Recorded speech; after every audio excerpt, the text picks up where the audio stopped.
Madame la présidente, madame la ministre, madame la rapporteure, chers collègues, je monterai à la tribune déjà pour vous épargner un torticolis.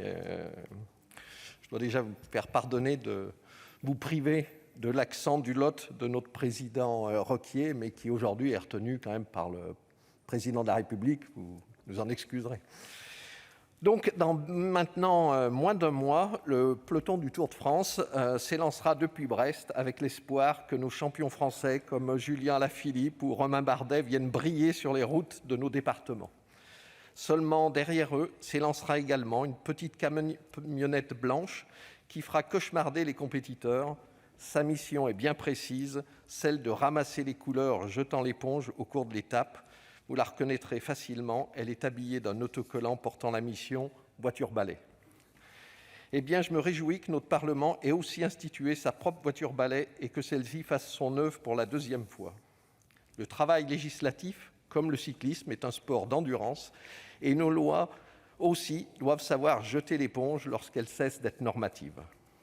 Comme cela a pu être souligné, ce projet avait été initié dès 2018 via une mission ayant pour objectif d'améliorer la clarté et l'accessibilité de la loi et visant dans un premier temps à recenser les lois inappliquées et inapplicables et élaborer des propositions de loi tendant à abroger ces lois.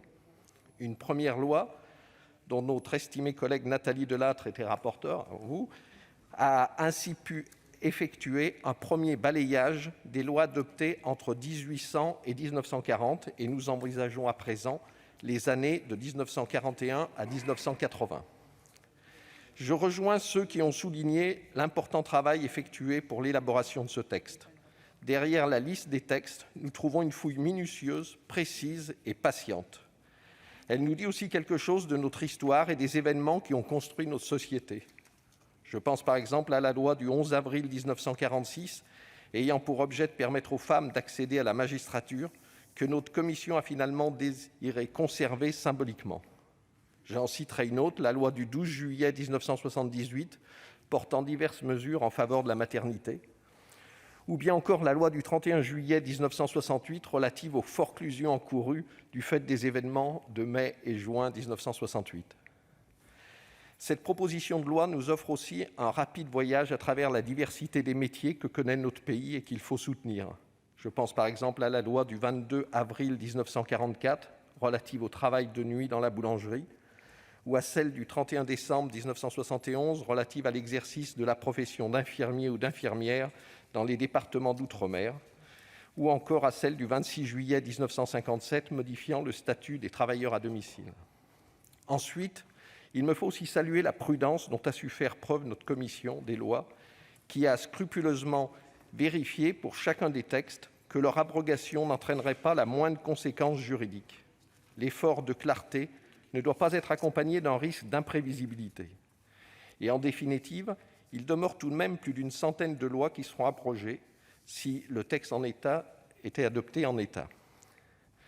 Il reste malgré tout à nous interroger au regard des objectifs poursuivis par cette proposition, lutter contre la prolifération des lois, contre l'accroissement du volume législatif, ou encore participer à la clarté, à l'intelligibilité, à l'accessibilité et à la normativité de la loi. Je ne doute pas que ce texte y participe. Toutefois, nous savons bien que ce qui porte le plus atteinte à la lisibilité du droit, ce ne sont pas les lois obsolètes que nous abrogeons, c'est davantage le flux et reflux des réformes incessantes. Par exemple, nous allons bientôt entamer l'examen du projet de loi 3D. C'en est une parfaite illustration. Depuis 1982, notre administration locale est maniée, remaniée et sans cesse réformée. Or, c'est ici que se joue la question de l'intelligibilité du droit. Nous avons salué, il y a presque 40 ans, l'entrée dans cette nouvelle ère de décentralisation. Et depuis, les actes décentralisateurs se succèdent au point, je crois, de jouer contre nos administrations, lesquelles espèrent aujourd'hui de la clarté, de la simplicité dans leurs droits, mais également de la stabilité et davantage de continuité normative.